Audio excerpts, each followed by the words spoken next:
G'day, I'm Asian Dad and we're going to examine this Lenovo ThinkPad X1 Yoga Gen 6. It's a 14-inch ultra lightweight 2-in-1. What that 2-in-1 means, it can pretty much flip its screen around, and it also has an included digital pen on the side, which is now Gamut in, and pretty much you can convert this computer to a tablet. So with the digital pen, you can do your note taking or even doing some drawings or annotations, which is absolutely great.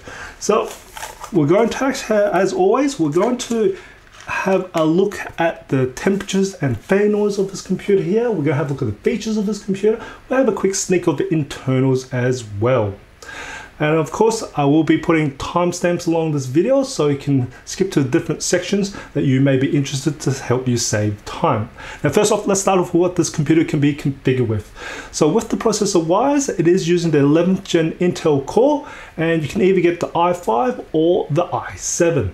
Now with the memory wise, it can go all the way up to 32 gigs. So that's an improvement from last year. And it is soldered to the system board, so you need to be careful on when you configure this computer initially, because you can't upgrade it later on. With the storage wise, it has one slot of M.2 NVMe SSD, and with the graphics, it is still using the Intel integrated graphics, which is the Intel RSXE.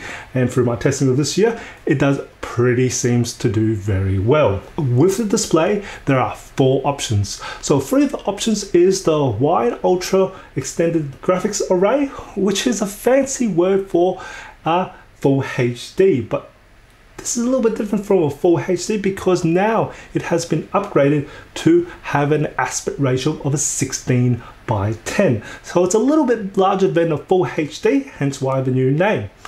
Now, 2 of the options are 400 nits of brightness, and there is an anti-reflection version or an anti-glare version. And the third option, which is a privacy guard, which is rated at 500 nits. And what the privacy guard is, pretty much limit the viewing angle to pretty much the user so you don't have prying eyes from the either side.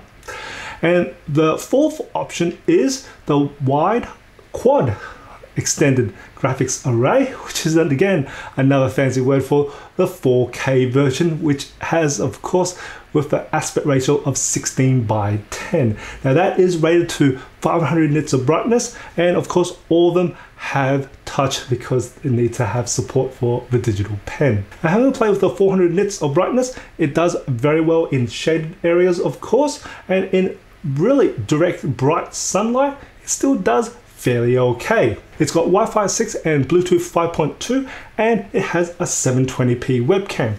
It'd be nice to see Lenovo upgrade it or give us an option for a 1080p webcam. We are in 2021, so it would be nice to actually see an option for a 1080p webcam. But it still houses the privacy shutter, and it's just a matter of a little flick of a switch, and you'll see a physical shutter that covers it, and it actually goes red just to indicate you got a physical shutter. And so if the webcam turns on, at least you got something blocking it, so you don't need the electrical tape or Bluetooth anymore. This is a recording from the 720p webcam from the X1 Yoga Gen 6. This is the video and audio unedited, so you can hear and see what the quality of the webcam is like. So as always, I've got 2 types of lights currently turned on. I've got my 1 studio light turned on, and also the downlights in this room for ambience turned on as well. So I'm going to turn off my 1 studio light, and you'll see this hopefully adjust. And I've got 2 downlights in front of me and 2 downlights behind me. The 2 downlights in front of me is a bit far away, so there's not much light bouncing onto my face. So this is what I would consider a dark environment. Now, if you're in the office environment, you should actually get more light than what I'm currently in at the moment. So I'm going to turn on my 1 studio light back on, and of course, with better quality light, gives you better quality picture. Now, definitely love to hear what your thoughts are of this webcam, so put a comment below as well. Let's have a look at ports. Starting on the right hand side of the computer, we've got the security lock slot, USB 3.2 Gen 1 port, which supports power sharing, a headphone jack, and the Garage digital Lenovo pen. Looking on the left hand side of the computer, we've got 2 Thunderbolt 4 ports. That's USB Type-C ports, and both support power delivery, a USB 3.2 Gen 1 port, full-size HDMI port, which is version 2.0. there are 4 speakers, so 2 on both sides of the keyboard and the other 2 located on the bottom front of the keyboard, which is the subwoofers. When I test out the maximum volume of the speakers, it managed to measure in at a peak of 87.4 decibels. So that's pretty decently loud. It's a little bit louder than an iPad Pro, just to give you a reference point. With the sound quality of the speakers, they are Dolby Atmos, so they can't be too disappointed, and for me, I find them very, very nice. They have very good clarity between the high, mids and lows. It has good amount of bass, and same with the mids and highs, they're quite strong as well. And as for the acoustics, it's pretty much everywhere, but I enjoy the acoustics on this X1 Yoga Gen 6. So the speakers, I'm definitely not disappointed by this particular computer. Sound quality from the X1 Yoga Gen 6.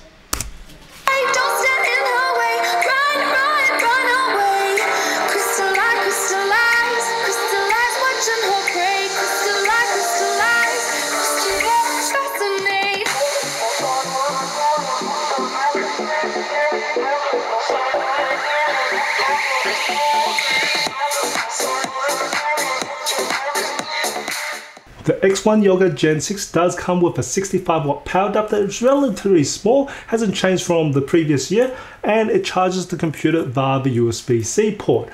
With the battery, it is a 57 watt-hour battery, and it supports rapid charge, which means it can charge the battery from 0 to 80% in 1 hour's time.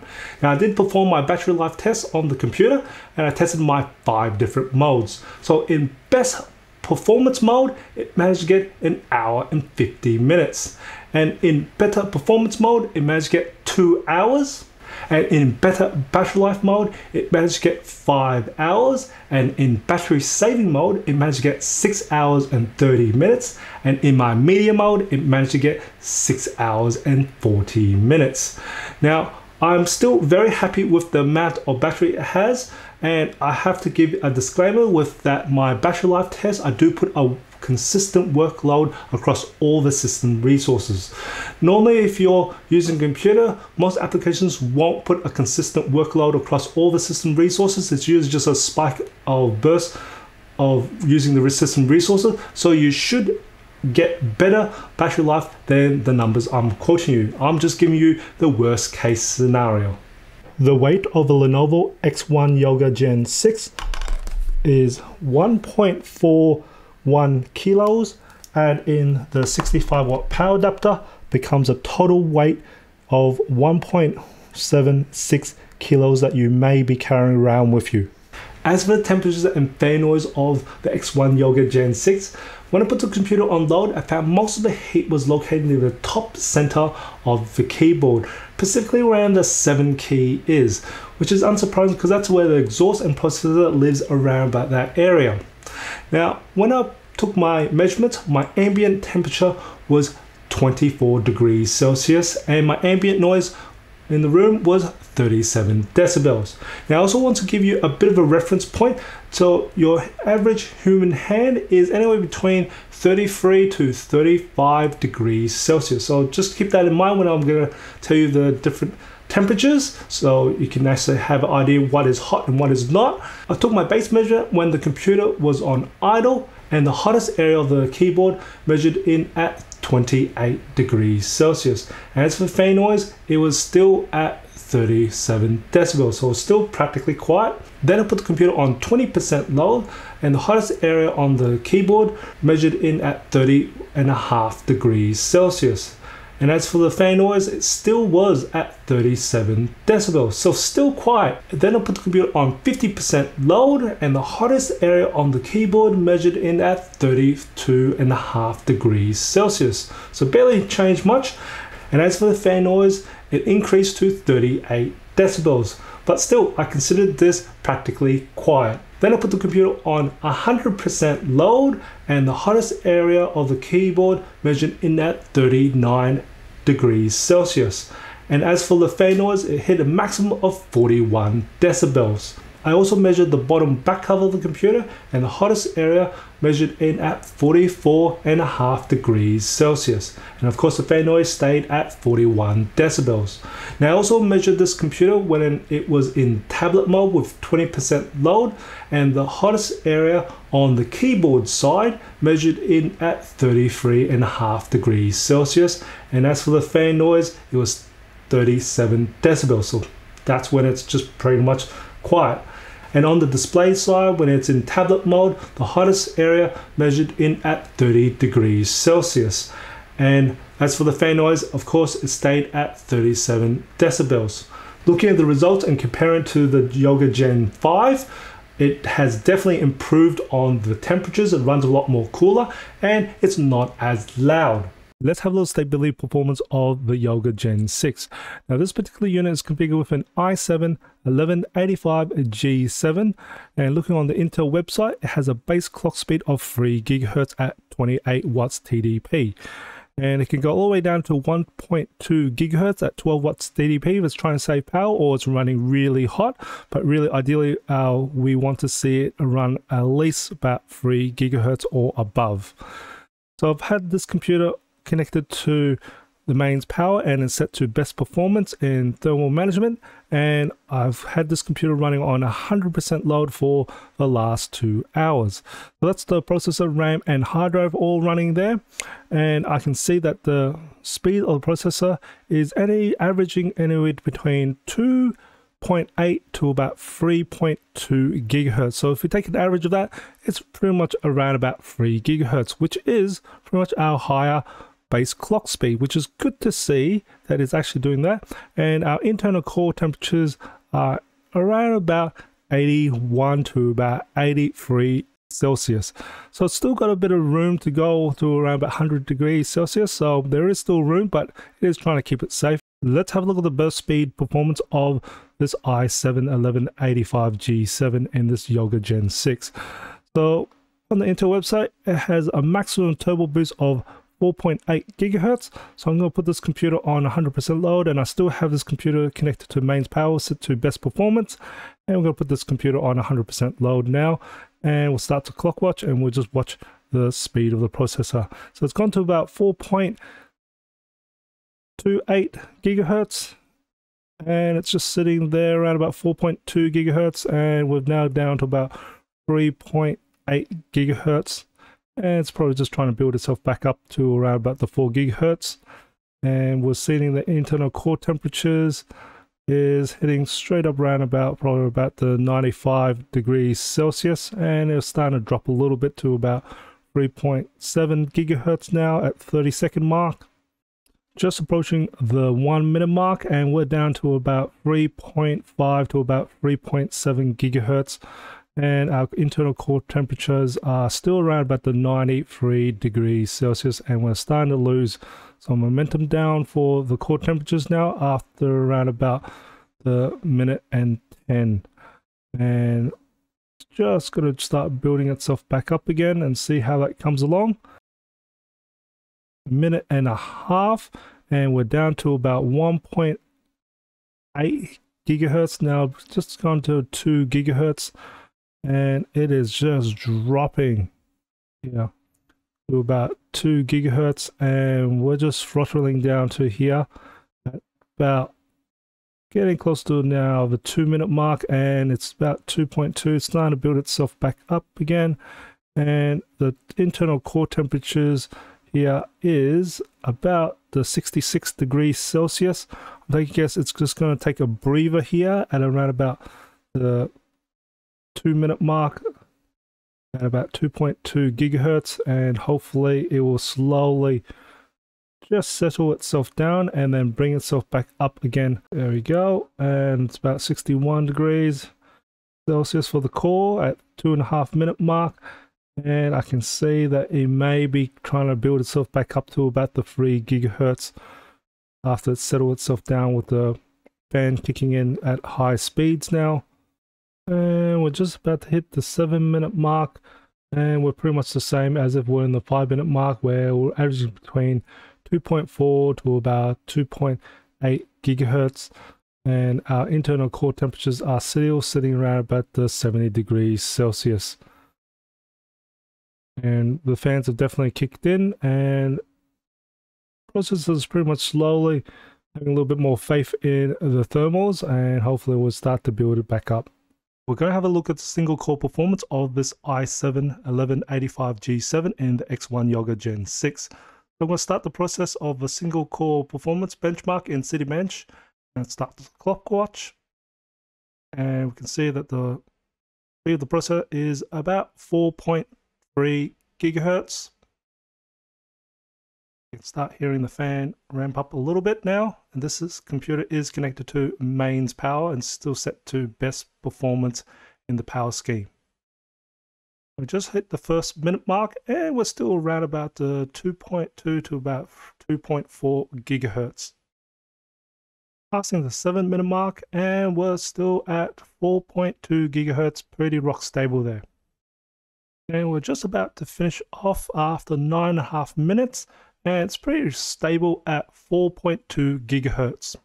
The X1 Yoga Gen 6 does come with a Lenovo integrated pen. Now when this pen is docked or garaged into the laptop, it does recharge the pen's batteries. So you don't need any extra batteries for this pen to work, which is great.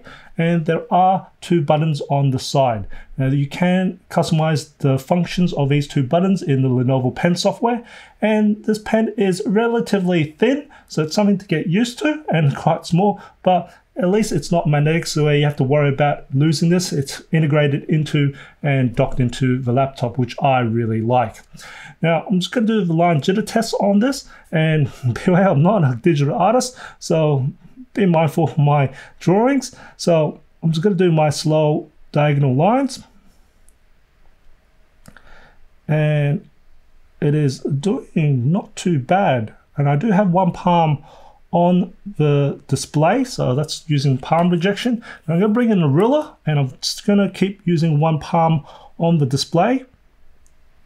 Now I'm going to start to see some jitter from this. And I'm just going to do some fast ones. And some fast ones just across here. And some horizontal ones as well. And as you can see, it's also got pressure sensitive as well. So this is pressure, very light, light, hard, light, light, light, light, hard. So it's not too bad. And I'm just going to draw my swirls.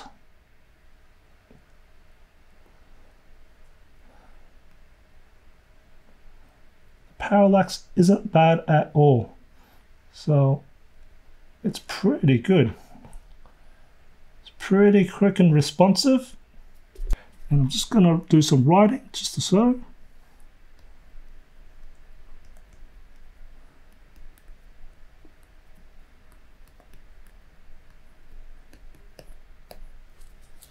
Measuring the color gamut coverage of a 4K display, it resulted with 99.8% sRGB coverage and 85.8% Adobe RGB coverage and 95.1% DCI-P3 coverage, which is quite high.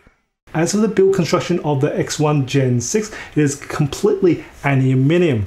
It's got an aluminium top cover and aluminium bottom cover. It has this gorgeous professional look and feel brush aluminium along all the sides, and it's just gorgeous looking. This storm grey is really nice. It's definitely an improvement, I think, from previous years.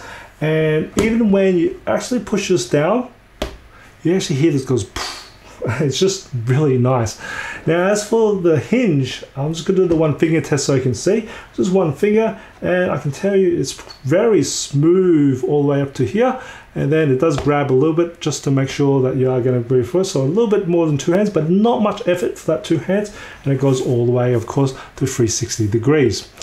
Now I'm going to just show you how the hinge holds clamps on, and just doing my little wiggle test, so you can see it's clamping on very well on both sides. So that's the hinge clamping extremely well, yet it's still very easy to move along. As for the flex, it's not too much flex, I'm gonna say. And as for the keyboard,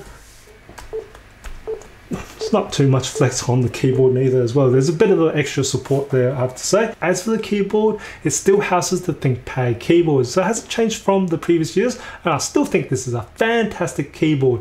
So if your hand broke, don't change it anyway. So it's got quite large keys, so you've got a bit of a concave shape to the keys, and also you've got a bit of a smooth texture to the surface of the keys as well, and you've got quite a lot of key travel and a nice bounce back as well. And you've got nice spacing in between, so a lot of programmers or also a lot of people who type on these keyboards love the ThinkPad keyboard. It still has that track point in the middle, so they haven't got rid of that. So for those who still love the G-spot or the keyboard nipple, it's glad to see they've still kept that there. And then you got the 3 buttons below the spacebar to support the track point. And as for the trackpad, it's got this very glass feel to the trackpad, and it is just gloss over it, and yet it's still able to register no problems when you have moist fingers. And it is mechanical at the bottom, so you depress at the bottom, and it is hinged at the top. And of course, it's multi-gesture as well. It's got a nice size. As for the palm rest, it is aluminium, so it has the same feel and touch as the bottom and top cover, and it has plenty of ample space for you to put your hands on the home key and type away. I did perform the benchmarks on this X1 Yoga Gen 6. Now this one's configured with an i7-1185G7 with 16 gigs of RAM and 512 gig hard drive. So I'll put up the scores for Pass Mark, Citybench R23, PC Mark, 3D Mark, Crystal Disk Mark, Geekbench 5, Eugene Engine, Pugin Photoshop, Pugin Premiere Pro, Pugin After Effects, and Spec View Pref.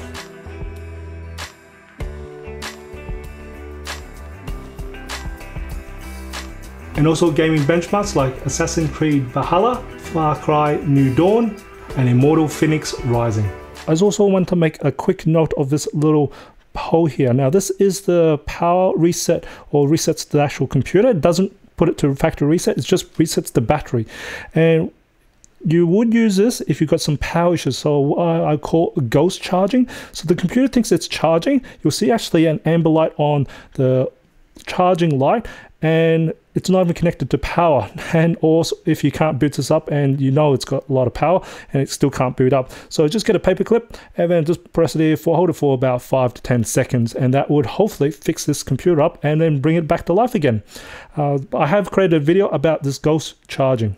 Let's have a look at internals of the X1 Yoga Gen 6. First off, you need to remove the digital pen that's garaged in, and then just undo the 5 Phillips head screws, and then you just need to pry it open. Now my advice to pry it open is go from the hinge to the sides, and then hinge to the center, and then repeat it on the other side. So hinge from the side and hinge to the thing, and it's pretty much easy to pry it open. Now I'll pre-undone this one to speed up time, and we'll have a look at what's underneath here. So first off, we've got the 57 watt-hour battery, and it is held in by 6 screws. Now I've just pre-undone them so I can speed time up again, and I'll just lift it up so you can see what's underneath here. Now we've got the CMOS battery. Now it is plugged in here, so you don't actually need to remove the battery to get to it. You can just pretty much undo it here if you've got clock issues as well too. And then on the top left here is the WAN module. Now I don't have that configured in this particular unit. And then we've got the Wi-Fi Bluetooth chip right here, and then we've got the M.2 NVMe slot, which is 228T format. And then we've got the processor that lays underneath here. We've got the heat pipe, and it's a dual fan system here. Overall, with the improvements on the Lenovo X1 Gen 6, I think the Lenovo had done a great job in 2021 in making this model. I like the new display. I was anticipating that 16:10 aspect ratio, which I really do enjoy, and you'll see that in a lot of my other videos. So I definitely love the new display, and with the ability to have this configured up to a maximum of 32 gigs of RAM, which means it's good for a lot of the professional work and also the statistical work that do require that amount of memory. So it's good to see that Lenovo are listening. But the one thing that I'm still waiting for is a 1080p webcam. So I hope that will come in next year's model. And for those who are asking if it's worth to upgrade from the Gen 5 to the Gen 6, for me, just the display alone, I think it's worth the upgrade, and the build quality has increased as well too. So definitely it is an easy recommendations. So I hope you find this video informative or enjoyed it. If you did, or even support my channel, smack that like button for me. It does help me out. And if you haven't already subscribed to my channel, hit that subscribe button straight. I do try to upload a new video every week. And just remember, imperfections in life makes it beautiful and interesting. And I'll see you next video.